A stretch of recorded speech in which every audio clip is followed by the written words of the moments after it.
Hi guys, welcome back to my YouTube channel. എന്തൊക്കെയുണ്ട് വിശേഷം? എല്ലാവർക്കും സുഖമാണെന്ന് വിചാരിക്കുന്നു. ഞാൻ നിങ്ങളുടെ സ്വന്തം മാലി. നമ്മൾ ഇന്ന് സംസാരിക്കാൻ പോകുന്നത് എന്തിനെ പറ്റിയാണ് നമ്മളിന്ന് സംസാരിക്കാൻ പോകുന്നത്? ഇന്ത്യൻ 2. നമ്മുടെ ഇന്ത്യൻ 2 എന്ന് പറയുന്ന സിനിമ ഇന്ന് റിലീസായിട്ടുണ്ട്. ഇന്ത്യൻ 2 എന്ന് പറയുന്നത് ലെജൻഡറി ഡയറക്ടറായ ശങ്കർ ഡയറക്റ്റ് ചെയ്ത് നമ്മുടെ കമൽഹാസൻ നായകനായിട്ട് അഭിനയിച്ച് ഇന്ന് റിലീസ് ചെയ്ത സിനിമയാണ് ഇന്ത്യൻ 2. 1996 ഇന്ത്യൻ എന്ന സിനിമ ആദ്യം റിലീസാവുന്നത്. ആ സിനിമയുടെ ഒരു സീക്വലാണ്, ആ സിനിമയുടെ ഒരു സെക്കൻഡ് പാർട്ടാണ് ഇന്ത്യൻ 2 എന്ന് പറഞ്ഞ് ഇന്നിപ്പോൾ റിലീസായിരിക്കുന്നത്. അപ്പം സത്യം പറഞ്ഞാൽ സിനിമയെ പറ്റി ഭയങ്കര എക്സ്പെക്റ്റേഷനോ കാര്യങ്ങളോ ഒന്നുമില്ലാതെയാണ് ഞാൻ ഈ സിനിമ കാണാൻ വേണ്ടി പോയത്. അതിൻ്റെ മെയിൻ കാരണം എന്ന് പറയുന്നത് പടത്തിൻ്റെ ഫസ്റ്റ് ട്രെയിലർ കണ്ടപ്പം തന്നെ പടത്തിനെ പറ്റിയുള്ള എക്സ്പെക്റ്റേഷൻ ഇത് കംപ്ലീറ്റ് ആയിട്ട് അങ്ങ് സ്റ്റോപ്പായിരുന്നു.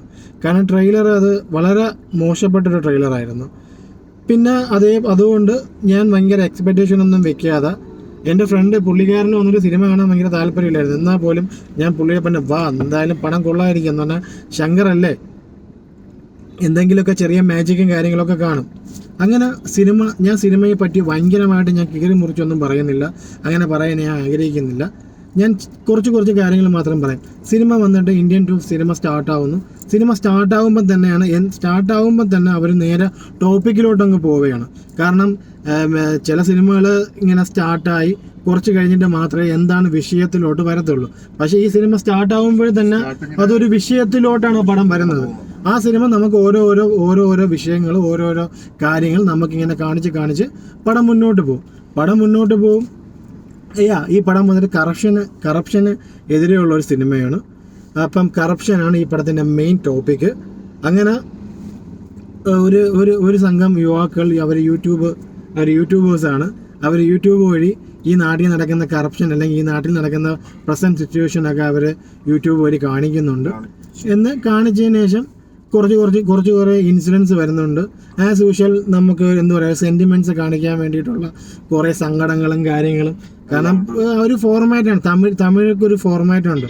കാരണം സെൻറ്റിമെൻറ്റ്സ് കാണിച്ച് അങ്ങനെ ആ ഒരു പ്രശ്നം, ഈ ഒരു പ്രശ്നം, വിദ്യാഭ്യാസത്തിലുള്ള പ്രശ്നം, നാട്ടിൽ നടക്കുന്ന പ്രശ്നങ്ങൾ, അങ്ങനെയെല്ലാം കാണിച്ച് കുറേ സെൻറ്റിമെൻറ്റ്സ് ക്രിയേറ്റ് ചെയ്യാൻ വേണ്ടി ആദ്യം തന്നെ അവർ നോക്കുന്നുണ്ട്. അതിലവർ ഭയങ്കരമായിട്ട് വിജയിച്ചെന്ന് ചോദിച്ചാൽ ഞാൻ വിജയിച്ചെന്ന് പറയത്തില്ല. പിന്നെ അതിനുശേഷം ഇന്ത്യൻ താത്ത വരുന്നു. ഇന്ത്യൻ താത്ത അവർ വന്നിട്ട്, കാരണം സോഷ്യൽ മീഡിയ വഴി ഫ്രസ്ട്രേറ്റഡ് ആയിട്ടുള്ള കുറച്ച് യുവാക്കൾ പുള്ളിക്കാരനെ വിളിച്ചു വരുത്തിയിട്ട് പുള്ളി എന്തൊക്കെ ചെയ്യുന്നു എന്നതാണ് സിനിമയിൽ പിന്നെ കാണിച്ചിരിക്കുന്നത്. ഒരുപാട് ക്രിഞ്ച് മൂവ്മെന്റ്സ് സിനിമയിലുണ്ട്. നമുക്ക് പ്രഡിക്റ്റ് ചെയ്യാൻ പറ്റുന്നതേ ഉള്ളൂ. എന്തൊക്കെയാണ് നടക്കാൻ പോകുന്ന കാര്യങ്ങളെല്ലാം നമുക്ക് പ്രഡിക്റ്റ് ചെയ്യാൻ പറ്റുന്നതേ ഉള്ളൂ. പടത്തിൽ വന്നിട്ട് ഒരു പാട്ടുണ്ട്, കലണ്ടർ സോങ് ഉണ്ട്. ആ പാട്ട് വന്നിട്ട് നല്ല കിടിലായിട്ട് അവർ എടുത്തു വെച്ചിട്ടുണ്ട്. നല്ല മേക്കിങ്ങും കാര്യങ്ങളും തന്നെ. ആ സിനിമയിൽ ഒരു ശങ്കർ എഫക്റ്റ് എന്ന് പറയാൻ വേണ്ടിയിട്ട് എനിക്ക് ആകെപ്പാടെ തോന്നിയെന്ന് പറഞ്ഞാൽ ആ ഒരു പാട്ട് മാത്രമാണ്. ആ പാട്ട് നല്ല കിടിലായിട്ട് എടുത്തിട്ടുണ്ട്. ആ പാട്ട് കഴിഞ്ഞതിന് ശേഷം താത്തയുടെ ഇൻട്രോ വന്നിട്ട് ഒരു രക്ഷയില്ല, ചിരിച്ച് മരിക്കും. ഇത് വന്നിട്ട് ഇന്ത്യൻ താത്തയല്ല, ഇത് വന്നിട്ട് എന്ത് താത്തയാണ്, ഇത് സൈക്കോ താത്തയാണ്.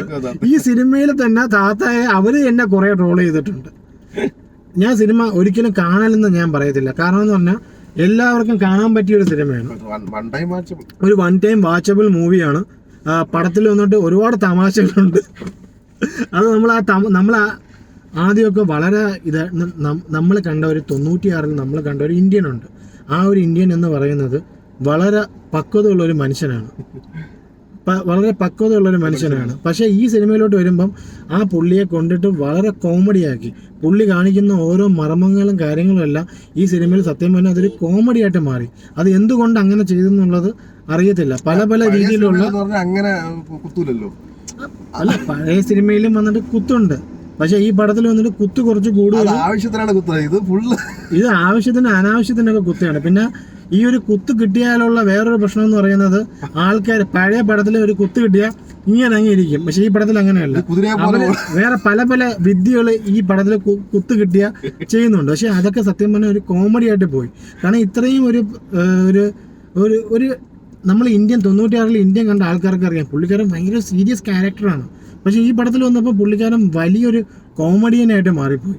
അതൊരു അറിഞ്ഞും പറഞ്ഞും കുത്താണ്. പുള്ളി ഭയങ്കര കോമഡി ആയി പോയി. സത്യം പറഞ്ഞാൽ ആ ഒരു കോമഡി ആരും പ്രതീക്ഷിച്ചില്ല. അതുകൊണ്ടാണ് ഞാൻ ഒരുപാട് സെൽഫ് ട്രോൾസ് ഉണ്ടെന്ന് പറയുന്നത്. അത് ആ ഇന്ത്യൻ എന്ന് പറയുന്ന ഒരു കൾട്ട് ക്ലാസിക് മൂവിയാണ്. നമ്മളെ ഇന്ത്യ ഒരു ആ പടം കണ്ട എല്ലാവർക്കും അറിയാം. പക്ഷെ ഈ പടം വന്നപ്പം അതൊരു കോമഡി മൂവിയായിട്ട് പോയി. പടത്തിനെ ആക്ഷേപിക്കുന്നതല്ല, പടത്തിനെ താറടിച്ച് കാണിക്കുന്നതല്ല, ഒരിക്കലും അങ്ങനെ വിചാരിക്കില്ല. എനിക്ക് അങ്ങനെ സംസാരിക്കുന്നതിൽ ഒരു താല്പര്യമില്ലാത്ത ഒരാളാണ്. കാരണം എക്സ്പെക്ടേഷൻ ഇല്ലാതെ കണ്ടുകൊണ്ട് എനിക്ക് ഭയങ്കര സങ്കടമൊന്നും തോന്നിയില്ല. പിന്നെ പടം വൺ ടൈം വാച്ചബിൾ ആണ്. പടം കാണാതെ ഇരിക്കല്ലേ. ഇന്ത്യൻ 3 ഉണ്ട്. ഇന്ത്യൻ 3 ഉണ്ട്. ഇന്ത്യൻ 3 ഉണ്ട്. പടം കണ്ടു കഴിയുമ്പോൾ ആൾക്കാർ ഇറങ്ങിപ്പോയായിരുന്നു. അതിനുശേഷമാണ് ഇന്ത്യൻ 3 അനൗൺസ്മെന്റ് അതിൽ കാണിച്ചത്. ആ ഇന്ത്യൻ 3 കാണാതിരിക്കുക. കാരണം പടത്തിന്റെ കഥയും കാര്യങ്ങളും ക്ലൈമാക്സിലും വന്നിട്ട് ചെറിയ കുറേ ട്വിസ്റ്റ്, അതിന് കുറച്ച് ക്രിഞ്ച് മൂവ്മെന്റ്സ് ഉണ്ട്. രണ്ടാമത് വന്നിട്ട് നമുക്ക് ഒരുപാട് ക്ലിയർ ആയിട്ട് നമുക്ക് പ്രഡിക്റ്റ് ചെയ്യാൻ പറ്റും എന്താണ് കഥ, കാര്യങ്ങൾ എന്താണ് നമുക്ക് പ്രഡിക്റ്റ് ചെയ്യാൻ പറ്റും. പക്ഷേ പടം കാണണമെന്ന് പറയുന്നത് അത്രയും എഫേർട്ട് അവരെടുത്തിട്ടുണ്ട്. അത്രയും എഫേർട്ട് എടുത്തിട്ടുണ്ടെന്ന് മാത്രമല്ല, പടം വന്നിട്ട് ഭയങ്കര റിച്ചാണ് കേട്ടോ. പടം വന്നിട്ട് പൈസ വന്നിട്ട് വാരി ഇറക്കി നല്ല റിച്ച് ആയിട്ടാണ് സിനിമ എടുത്തിരിക്കുന്നത്. പിന്നെ മേക്കിംഗ് ഒരു ശങ്കർ അത് സിനിമ നിങ്ങൾ കാണുക. ശങ്കറിന്റെ ആ ഒരു മേക്കിംഗ് സ്റ്റൈലും ഈ പടത്തിൽ വന്നിട്ട്, പണ്ടൊക്കെ ശങ്കറിന്റെ സിനിമയെന്ന് പറയുമ്പം അതിന് നല്ലൊരു കഥ ഉണ്ടായിരുന്നു, നല്ലൊരു തിരക്കഥ ഉണ്ടായിരുന്നു. പക്ഷെ ഇപ്പോൾ ഉള്ള ശങ്കറിന്റെ മറ്റേ എന്തിനും 2.0 തൊട്ട് പുള്ളിക്കാരൻ്റെ തിരക്കഥ വന്നിട്ട് സ്ട്രോങ് അല്ലാത്തതിന് വന്നിട്ട് വേറെ പല പല കാരണങ്ങളുണ്ട്. കാരണം മെയിൻ കാരണം എന്ന് പറഞ്ഞാൽ പുള്ളിക്ക് പണ്ട് തിരക്കഥ എഴുതിക്കൊണ്ടിരിക്കുന്ന ഒരു പുള്ളി എന്ന് പറഞ്ഞാൽ സുജാത എന്ന് പറഞ്ഞ ഒരാളാണ് പുള്ളിയുടെ തിരക്കഥ എഴുതിക്കൊണ്ടിരുന്നത്. ആ പുള്ളിക്കാരൻ പോയതിനു ശേഷം ശങ്കറിന് ഒരു നല്ലൊരു സ്ക്രിപ്റ്റ് ചെയ്യാനോ അല്ലെങ്കിൽ കറക്റ്റ് രീതിയിലൊരു സ്ക്രിപ്റ്റ് കൊണ്ടുപോകാനോ പറ്റുന്നില്ല. അതിൻ്റെ ഒരു ബുദ്ധിമുട്ട് ഈ സിനിമയിൽ നല്ല ക്ലിയർ ആയിട്ട് കൊടുത്തിട്ടുണ്ട്, നമുക്ക് കാണാൻ കഴിയുന്നുണ്ട്. കാരണം ഒരു പടം എന്ന് പറയുമ്പോൾ നല്ലൊരു സ്ക്രിപ്റ്റ് വേണം. ഇന്ത്യൻ ഫസ്റ്റിൽ ഒരു നല്ലൊരു സ്ക്രിപ്റ്റ് ഉണ്ടായിരുന്നു. പക്ഷേ ഇന്ത്യൻ 2 വന്നപ്പോൾ ഒരു സ്ക്രിപ്റ്റ് ഒന്നും ഒരു എന്തൊക്കെയോ എടുത്തങ്ങ് വെച്ചിരിക്കുകയാണ്. സോങ്ങും നമ്മളെ റഹ്മാൻ വളരെ ഭയങ്കരമായിട്ട് ഈ സിനിമയിൽ നമുക്ക് മിസ്സാവുന്നുണ്ട്. റഹ്മാൻ നല്ലപോലെ മിസ്സാവുന്നുണ്ട്. പക്ഷേ നിങ്ങൾ സിനിമ കാണാതിരിക്കില്ല. പല പല റിവ്യൂസ് വരും, വളരെ മോശമായിട്ടുള്ള റിവ്യൂസ് വരാൻ വരെ ചാൻസ് ഉണ്ട്. പക്ഷേ ഞാൻ വീണ്ടും പറയുന്നു, പടം ഒരു വൺ ടൈം വാച്ചബിൾ ആണ്. സെൽഫ് ട്രോൾ ചെയ്യാൻ വേണ്ടി ഒരുപാട് അവസരങ്ങൾ ആ പടത്തിൽ കൊടുത്തിട്ടുണ്ട് സിനിമയിൽ തന്നെ. ഓക്കെ, ഞാൻ കൂടുതൽ പറയുന്നില്ല. So that's it guys. If you like my channel please, if you like my blog please like, put, comment, subscribe and all that. Okay, so that's it. Bye bye, see you. താത്ത വെറും താത്ത അല്ല, psycho താത്ത.